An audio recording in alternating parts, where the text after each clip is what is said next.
आज इस क्लास में हम आपको केवल 10 दिनों में सीटेट एग्जाम पास करने की एक स्पेशल ट्रिक बताने जा रहे हैं। बहुत ही स्पेशल ट्रिक है। अगर आपके पास 10 दिन बचा हुआ है या मात्र आपके पास एक सप्ताह का समय बचा हुआ है, फिर भी आप सीटेट एग्जाम जो है एक सप्ताह या 10 दिन में तैयारी करके पास कर सकते हैं। आप कहेंगे सर वो कौन से स्पेशल ट्रिक्स हैं? तो देखिए कुछ पॉइंट्स हैं जिनको आपको ध्यान रखना होगा। यहाँ पे देखेंगे सबसे पहले हम आपको बता दें ये कौन-कौन से पॉइंट्स हैं। सबसे पहले नेगेटिव और पॉजिटिव शब्दों की पहचान करना है जो 1 से लेकर के 150 तक के प्रश्नों पे अप्लाई होगी। अब आप कहेंगे सर ये बहुत इंपॉर्टेंट है। हाँ, बहुत ज्यादा इंपॉर्टेंट है ये। ठीक है। इसके बाद आपको बच्चा हमेशा सही है नियम इसका भी हम आपको बताएंगे। बहुत स्पेशल नियम है। 150 के 150 प्रश्नों पे ये आपकी स्पेशल ट्रिक लगेगी और सभी प्रश्न आप सही कर सकते हैं। सबसे बड़ा और सकारात्मक विकल्प आपको चुनना है। उसके बाद अगला पॉइंट है समय प्रबंधन। बहुत ज्यादा इंपॉर्टेंट है। समय प्रबंधन बहुत लोग कर नहीं पाते हैं। इसके वजह से उनके प्रश्न आते हुए भी वो जो है टाइम मैनेजमेंट की वजह से उनके प्रश्न छूट जाते हैं। हम बताएंगे कैसे टाइम मैनेज होगा। इसके बाद महत्वपूर्ण विषयों पर फोकस करें। कौन-कौन से ऐसे टॉपिक्स हैं, बहुत कम समय बचा हुआ है आपके पास है। सर कौन-कौन से ऐसे टॉपिक्स हैं जिससे 15 से 20 सवाल आते हैं, उन टॉपिक्स को भी हम आपको बताएंगे पढ़ने के लिए। बस उन टॉपिक्स को पढ़ लेंगे लगभग 20 से 25 प्रश्न आपके फिक्स हो जाएंगे।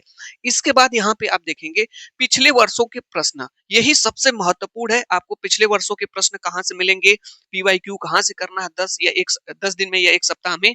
इसके बाद ये हमारी क्लासेस है। आपको मैं टाइमिंग बता दूंगा। जो प्रीवियस ईयर पेपर है 2014 से लेकर के 2024 तक का, मैं इधर जो 10 दिन या एक सप्ताह का समय बचा हुआ है हमारे इस चैनल पे विजिट करके आप पूरी क्लासेस को टाइम टू टाइम आप पढ़ सकते हैं। पूरा प्रीवियस ईयर पेपर के जाइए आप। मैं बता दूं आप सीटेट एग्जाम में अगर आपने अभी तक कुछ भी नहीं तैयारी की है, फ्रेशर है, एकदम नए हैं, पहली बार देने जा रहे हैं परीक्षा या 2-3 बार दे चुके हैं, आप जो है 120 प्लस स्कोर कर सकते हैं। 120 प्लस तो बात छोड़िए भाई, अगर आप एक सप्ताह भी अच्छे से अगर इन क्लासेस को देख लेते हैं, प्रीवियस ईयर पेपर को करके जाते हैं, तो 90 प्लस तो आपका आना ही है, पास तो होना ही है। बहुत बड़ी चीज है। समझ गए कि नहीं भाई आप लोग? तो एक चीज आपको समझना होगा। अब आप कहेंगे सर जल्दी से बताइए इन ट्रिक्स को। तो सबसे पहले यहाँ पे मैं आपको बता दूं, एक चीज देखिएगा आप लोग। हम्म, केवल 10 दिनों में सीटेट एग्जाम या एक सप्ताह में आप कैसे पास कर सकते हैं। अब बात करते हैं इस मेन पॉइंट पे। आप जो है देखिए सबसे पहली बात कि आप जो सब कुछ पढ़ रहे हैं इधर उधर की चीजें उसको आप छोड़ दीजिए। अब वो समय नहीं रहा पढ़ने के लिए आपके पास। अब आपको करना क्या है? सिंपल सी बात है। एक काम आपको अब करना है, सीटेट के प्रीवियस ईयर पेपर आपको लगाने हैं। 2014 से लेकर के 2024 तक जो लोग इधर 10 दिन या एक सप्ताह तक पेपर लगा लिए, पूरे पेपर्स को 10 साल के पेपर हैं, 10 दिन अप्रोक्स एक सप्ताह का समय बचा है, लगा करके गए, तो आप डेफिनेटली पास कर लेंगे एग्जाम। अगर आपने कुछ भी नहीं पढ़ा है, आपको लग रहा है कि सर अब हम क्या करें, समय तो बिल्कुल निकल गया, हमने तैयारी अच्छी नहीं की, समय एकदम हमारे पास नहीं है, और कॉन्फिडेंस अगर आपका डाउन है तब भी आपका कॉन्फिडेंस हाई हो जाएगा, आप पास कर लेंगे एग्जाम में। यहाँ पे सबसे पहले बात करते हैं, कुछ पॉइंट हम आपको बताएंगे जिसको आपको एग्जाम में ध्यान रखना है। मैं आपको बता दूं 150 के 150 प्रश्नों पे ये सभी पॉइंट्स अप्लाई होते हैं और आपके प्रश्न सही होने लगेंगे। देखिए सीटेट एक ऐसा एग्जाम है, सभी एग्जाम से डिफरेंट होता है। इसमें क्या होता है, आपकी शिक्षण की समझ का टेस्ट लिया जाता है कि आपकी जो है समझ कैसी है। ठीक है, पेडागोजी पे कितनी आपकी पकड़ है। तो समझ कैसे विकसित होती है? सिर्फ प्रैक्टिस करने से, अभ्यास करने पे। और कुछ ऐसे पॉइंट्स होते हैं जो एग्जाम में मैंने देखा है बहुत सारे लोगों को, केवल वो शिक्षण को समझ गए हैं और तैयारी उनकी अच्छी नहीं है, फिर भी सीटेट एग्जाम पास कर लिए हैं। तो कुछ पॉइंट्स मैं आपको बताने जा रहा हूँ, क्लास में बने रहिएगा। क्लास छोड़ करके गए भाई तो फिर समझिएगा कि किस तरह से आप तैयारी कर रहे हैं, क्या कर रहे हैं, वो चीजें आपको पता चल जाएंगी। यहाँ पे देखिएगा, जब भी आप 1 से लेकर के 150 तक के प्रश्नों को आप पढ़िएगा, तो इन सब चीजों का ध्यान रखिएगा जो जो पॉइंट्स मैं आपको बताने जा रहा हूँ। देखिए पहला पॉइंट यहाँ पे है कि निगेटिव और पॉजिटिव शब्दों को पहचाने, टैग वर्ड्स। यानी सबसे पहला पॉइंट आपका ये होना चाहिए, सीटेट के पहले प्रश्न को पढ़िएगा तो प्रश्न को कम से कम मिनिमम आप 2 बार पढ़ लीजिएगा। एक बार तेजी से पढ़ लीजिएगा और एक बार स्लो मोशन में पढ़िएगा, समझने का प्रयास करिएगा। प्रश्न को जितना अच्छे से आप पढ़ेंगे उतने ही अच्छे से चारों ऑप्शंस को आप पढ़ेंगे। चारों ऑप्शंस को अच्छे से पढ़ना है, प्रश्न को पढ़ना है। जो प्रश्न पढ़ना सीख गया, ऑप्शंस पढ़ना सीख गया सीटेट का, वो सीटेट एग्जाम पास कर लेता है। एकदम रियलिटी फैक्ट बता रहा हूँ आपको। ठीक है? क्योंकि बहुत से लोग पेशेंस ही नहीं रख पाते हैं, प्रश्न को नहीं पढ़ते हैं, सही से ऑप्शंस को भी मतलब एकदम उनके अंदर वो हो जाता है कि अरे यार इतना बड़ा क्वेश्चन दिया हमसे नहीं होगा। अरे भाई यहीं पे आप समाप्त कर देते हैं। आप क्वेश्चन सोचते हैं कि नहीं हो लगेगा आपसे नहीं सही होगा।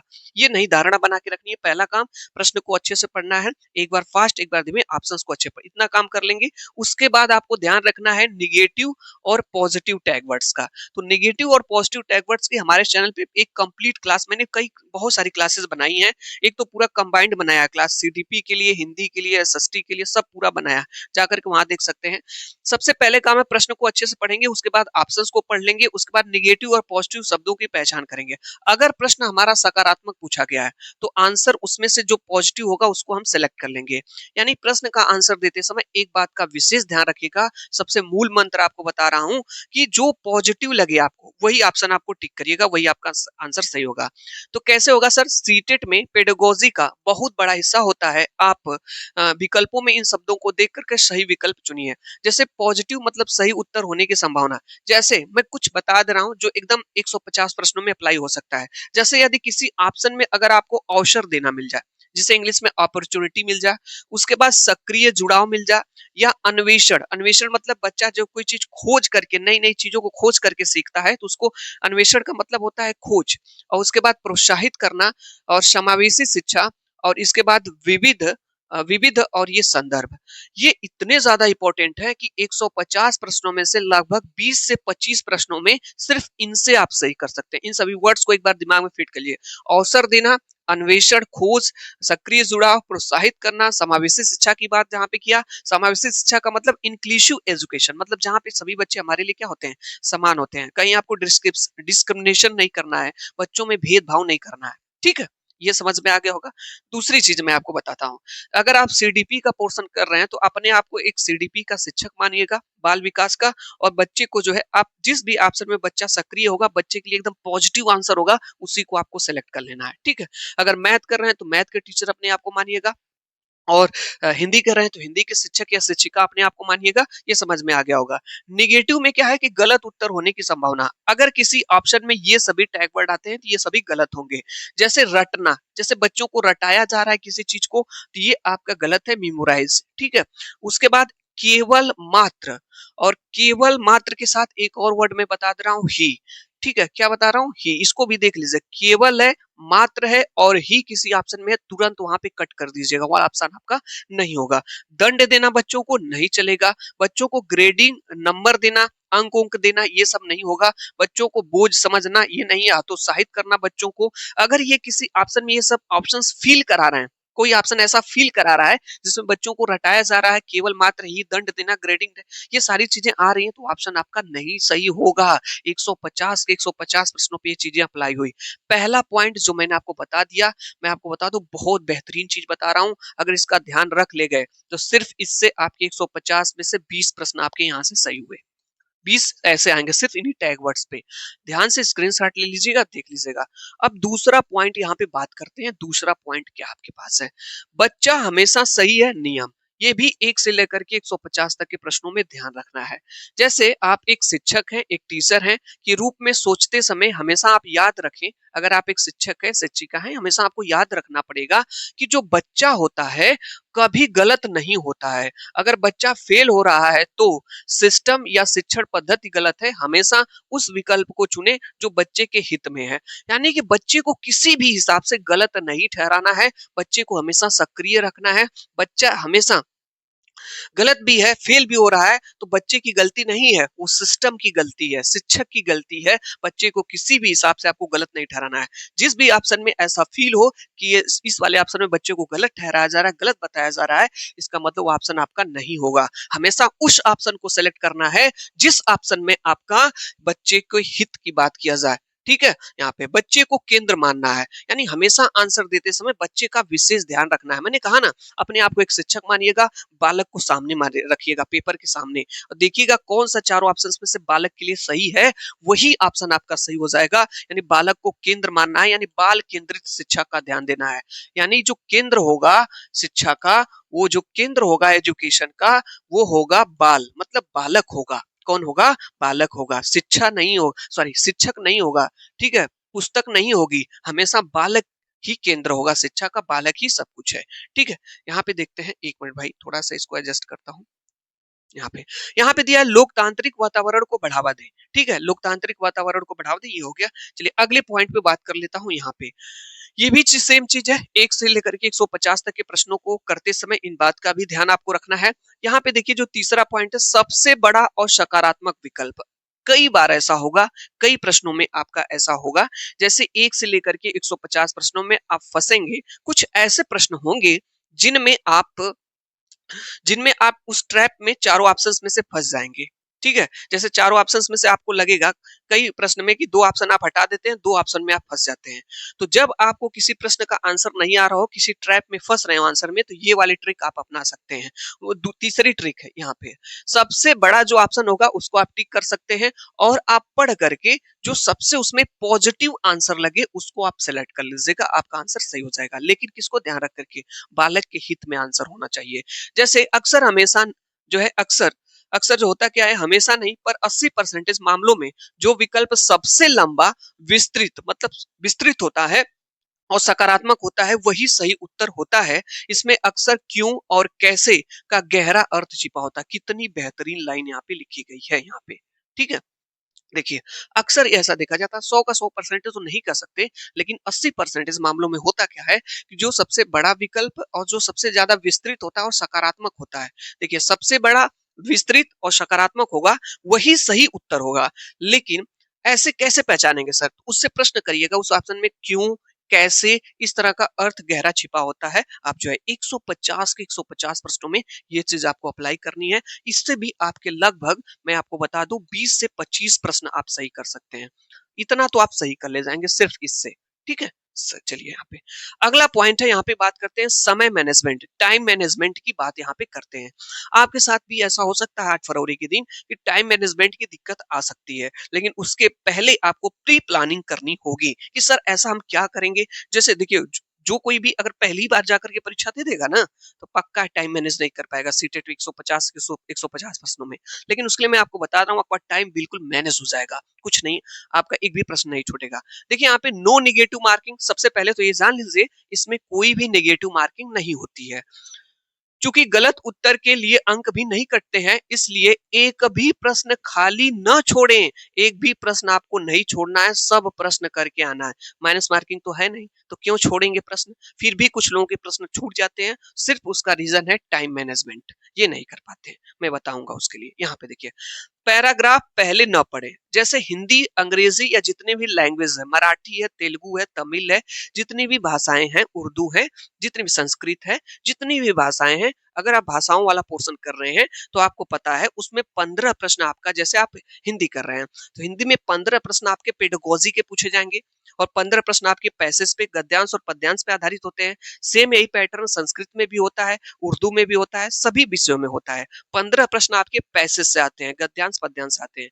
तो जो 15 पैसेज आते हैं ना, 15 के 15 प्रश्न आपके कैसे सही हो सकते हैं? देखिए ऐसे सही होंगे आपके।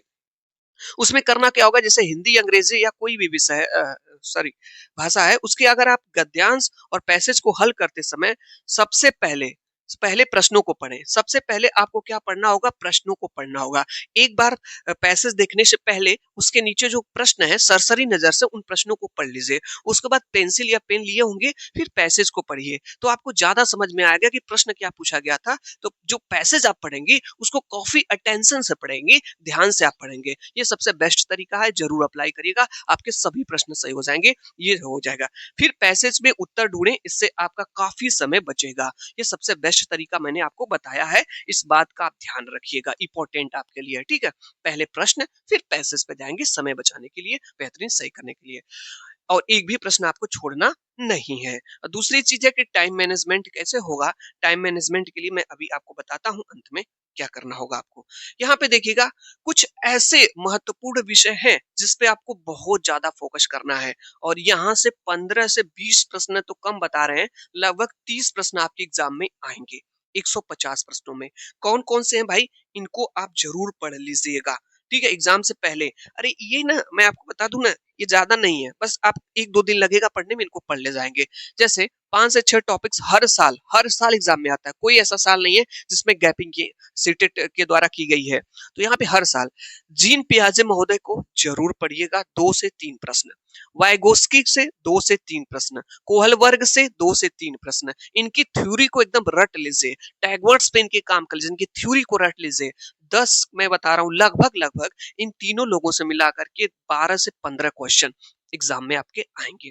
ठीक है, इसके बाद देखिए सीसीई, सतत एवं व्यापक मूल्यांकन, जिसे सीसीई कहा जाता है, इसको इसे समझ लें। और उसके बाद एनपीई 2020 को और एनसीएफ 2005 को, इनके मुख्य बिंदुओं को आप पढ़ लें।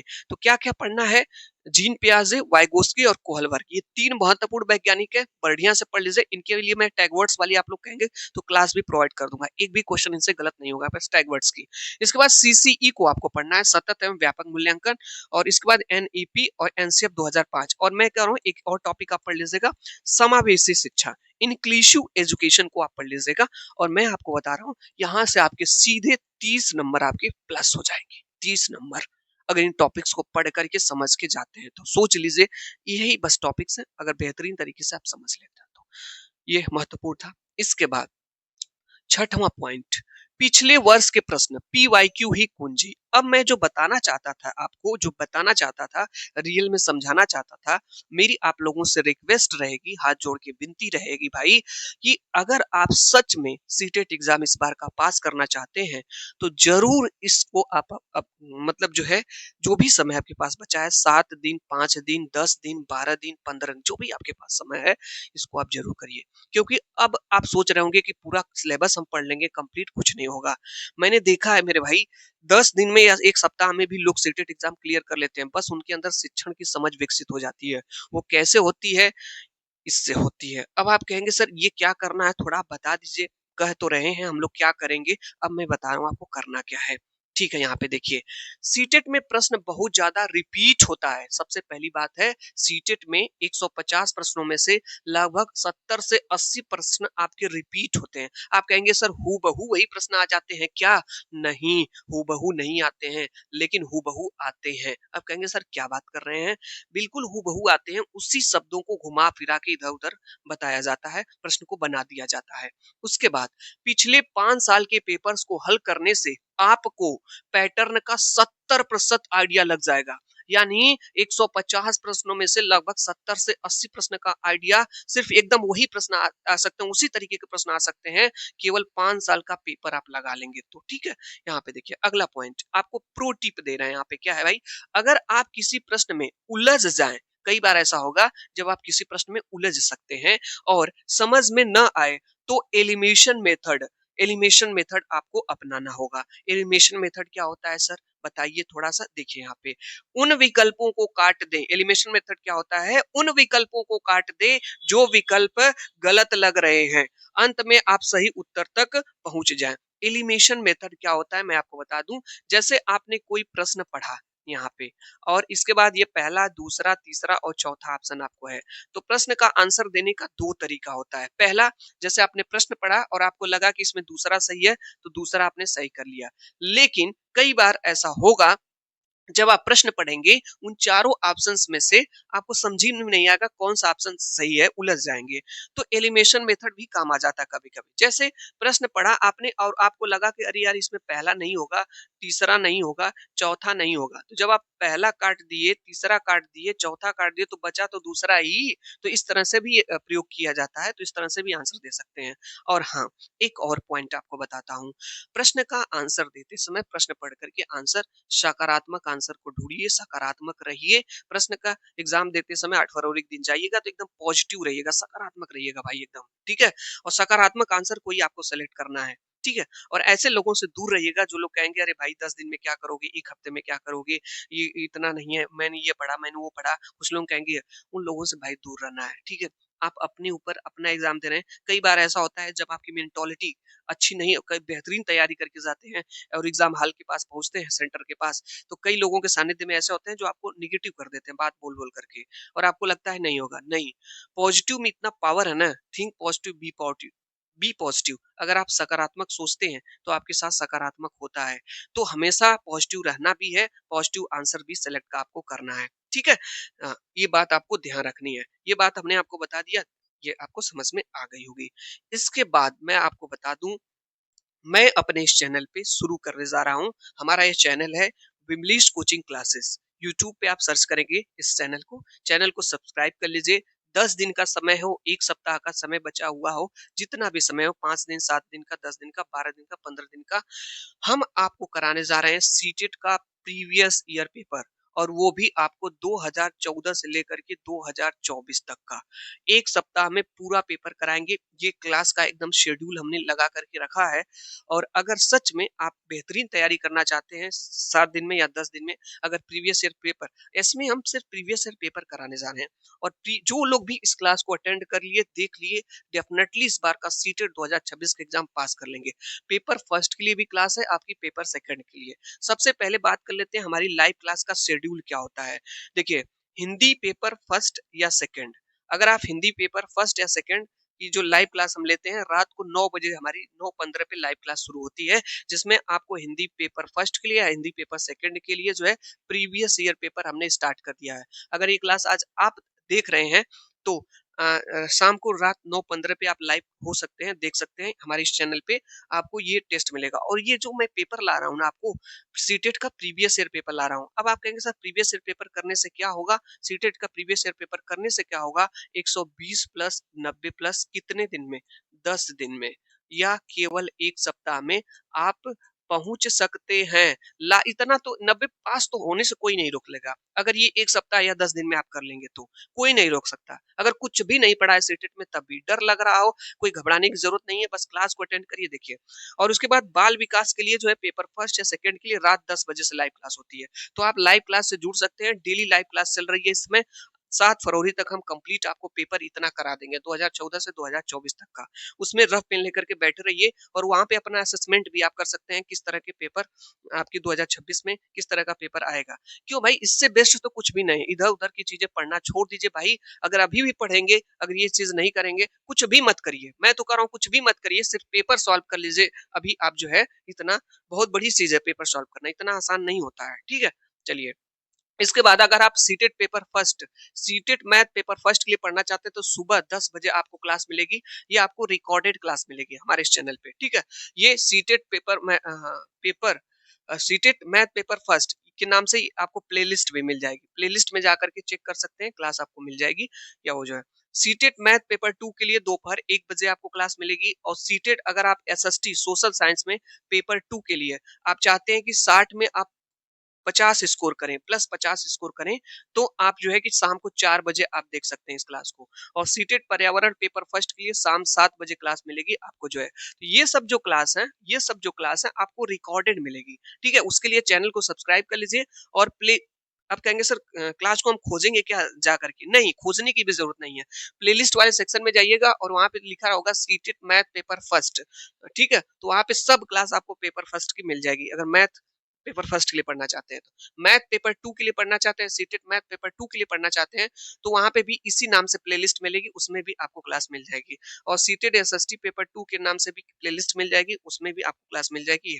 तो डेली आप इतने बजे क्लास देख सकते हैं। अगर आपके पास समय है तो देख लीजिए, नहीं समय है तो जब आपको समय मिले चैनल को ओपन करके, यहाँ से चैनल को विजिट करके आप जो है चैनल पे जा करके सारी क्लासेस को देख सकते हैं। प्लेलिस्ट वाले सेक्शन में सीरियल क्रम से आपको क्लासेस मिल जाएगी, इस नाम से पड़ी रहेंगी। ठीक है, तो जा करके आप देख सकते हैं। और शाम को जुड़ करके ये जो मैं लाइव टेस्ट आपको कराता हूँ, इस टेस्ट को आप दे भी सकते हैं और देख भी सकते हैं। और 2014 से लेकर के 2024 तक का प्रीवियस ईयर पेपर हम खत्म कर देंगे 10 दिन या 1 सप्ताह में, जो भी समय आपके पास बचा हुआ है। ठीक है, एक बार मेरे कहने से आप एक बार मेरी लाइव सेशन से जुड़ करके टेस्ट आप लोग जरूर दें। इससे आपको पता चलेगा कितनी अच्छी तैयारी की है। देखिए, मैं आपको बता दूं, हल्के हल्के प्रश्न अगर आप कर रहे होंगे, वन लाइनर क्वेश्चन, 4 को ऑप्शन, और खुश हो रहे होंगे कि मैं तो कर ले रहा हूँ क्वेश्चन, तो 8 फरवरी के दिन मेरे भाई पता चल जाएगा किस तरह का पेपर आता है। और ये प्रीवियस ईयर पेपर आपको बताएगा ना, जब आप करेंगे तब आपको लगेगा कि वास्तव में सीटेट का लेवल क्या है, किस तरह का प्रश्न आएगा। 2024 का पेपर उठा करके देखिएगा, लास्ट टाइम हुआ था सीटेट का, उसमें देखिएगा प्रश्नों का लेवल किस तरह से है। बिल्कुल उसी लेवल पे प्रश्न आ रहे हैं यहाँ पे, कथन और कारण वाले क्वेश्चन। तर्क और कारण वाले क्वेश्चन खूब भर-भर के आते हैं। और कोई अगर आप ये सोच रहे हैं कि जा-जा करके कहीं वन लाइनर क्वेश्चन का अभ्यास कर रहे हैं, तो मेरा सही हो जा रहा है, सही हो जा रहा है, तो उससे कुछ नहीं होने वाला। 8 फरवरी के दिन चित्त हो जाएँगे, पता नहीं चलेगा। और सबसे बेहतरीन तरीका बता रहा हूँ और ये आप कर लीजिए, ठीक है? और चैनल से आप जुड़ जाइए, डेली आपको जो है। और मैं क्लास के अंत में जाते-जाते एक बात कहूँगा आपको कि जो टाइम मैनेजमेंट के लिए कहेंगे सर आप तो बताएँ ही नहीं, तो मैं आपको बता दूँ टाइम मैनेजमेंट के लिए आपको क्या करना होगा यहाँ पे। अगर आप टाइम मैनेजमेंट के लिए, तो देखिए चाहे पेपर फर्स्ट की बात कर लिया जाए, चाहे पेपर सेकंड की बात कर लिया जाए, तो दोनों में आपके जो है, दोनों में आपके 150 प्रश्न यहाँ पे, 150 प्रश्न आपके यहाँ पे आते हैं, दोनों में आते हैं। समय कितना मिलता है? समय इसमें मिलता है 150 मिनट, इसमें भी मिलता है 150 मिनट मिलते हैं, ये मिलता है। तो समय मैनेज करने के लिए सबसे बेस्ट तरीका यही है, मैं आपको बता दूँ, यहाँ पे जैसे आप पहले सीडीपी मिलेगा आपको, उसके बाद पेपर फर्स्ट की बात कर लें, फर्स्ट में मैथ मिलेगा, उसके बाद आपको हिंदी मिल सकता है, उसके बाद पर्यावरण मिलेगा, ऐसे मिलेगा। तो पहले आप सीडीपी वाले पोर्शन को उठाइएगा, पूरा सीडीपी के 30 प्रश्नों को कर लीजिएगा। जैसे आपने पहला प्रश्न पढ़ा, दूसरा सीटेट का पेपर आपको मिला बुकलेट सीरीज, पहला आप पढ़े, दूसरा पढ़े, उसके बाद पहला पढ़े, उसके बाद चारों ऑप्शन पढ़े, जो आपको आ रहा है हल्का सा टिक कर लीजिए, हाँ हो गया। दूसरा पढ़े, हल्का सा उसमें बिंदु लगा लीजिए, दूसरे का कौन सही वो सही हो गया। तीसरा आपको नहीं आ रहा है, पहले ही बार में पढ़ते समय नहीं आया है, सर्कल कर लीजिए ऐसे हल्का सा, नहीं आ रहा है छोड़ करके भागे, आगे जाइए, उसमें उलझिए मत, उसमें समय मत व्यतीत करिए। फिर चौथे पे जाइए। इसी तरीके से 1 से लेकर के 30 तक सीडीपी का आप खत्म करके तुरंत अपना ओएमआर शीट उठाइए, बढ़िया तरीके से रंग लीजिए। ओएमआर शीट कैसे रंगना है मैंने आपको अच्छे तरीके से बताया है, कौन-कौन सी गलती आप ओएमआर में कर सकते हैं, किससे आपको बचना है, ठीक है? तो सीडीपी कर लिया आप, हो गया, रंग लिए। मैथ उसके बाद कर लीजिए। आप कहेंगे सर ये ऐसा हम करेंगे, 1 से लेके 30 तक करेंगे, फिर ओएमआर उठा कर के रंगेंगे? हाँ, बिल्कुल रंगना पड़ेगा भाई। नहीं रंगेंगे ना, तो अगर आपके अंदर ये वाली मेंटालिटी आप सोच रहे हैं कि सर 1 से लेकर के 150 तक के प्रश्नों को कर लेंगे, फिर 10 से 15 मिनट कुछ लोग समय बचा करके रखे रहते हैं, सोचते हैं 10 से 15 मिनट में ओएमआर रंग देंगे। भाई आंसर की वो आपकी है, मेन ओरिजिनल तो आपका वही है। अगर उसमें आपका छूट गया, तो फिर इसमें बुकलेट में करने पे, टिक करने पे क्या फ़ायदा? तो मेन तो आपका वही है, उसके लिए आप जितने भी क्वेश्चन कर रहे हैं उतना। देखिए बहुत लोगों के साथ ऐसा होता है, 150 प्रश्न में 2-3 गलत रंग देते हैं, उसका यही जल्दी है, जल्दीबाजी के चक्कर में, ठीक है? तो मैंने इस ओएमआर वाली क्लास में बताया, जाकर के क्लास देख सकते हैं, प्लेलिस्ट वाले कॉलम में ओएमआर सेट के नाम से क्लास आपको मिल जाएगी। चैनल को सब्सक्राइब करिए, चैनल को सब्सक्राइब करके चैनल से जुड़ जाइए। क्लास देखने के लिए आप लोगों का बहुत-बहुत धन्यवाद। Thank you so much. जीवन में खूब तरक्की करिए, आप लोग आगे बढ़िए, मस्त रहिए और एकदम भाई परेशान मत होइए। जो भी समय बचा हुआ है एकदम मस्त रहिए, खुश रहिए, थिंक पॉजिटिव, बी पॉजिटिव, सकारात्मक सोचिए, आपके साथ चीजें सकारात्मक होंगी। एकदम परेशान नहीं होना है। Thank you so much, bye bye, next मिलते हैं।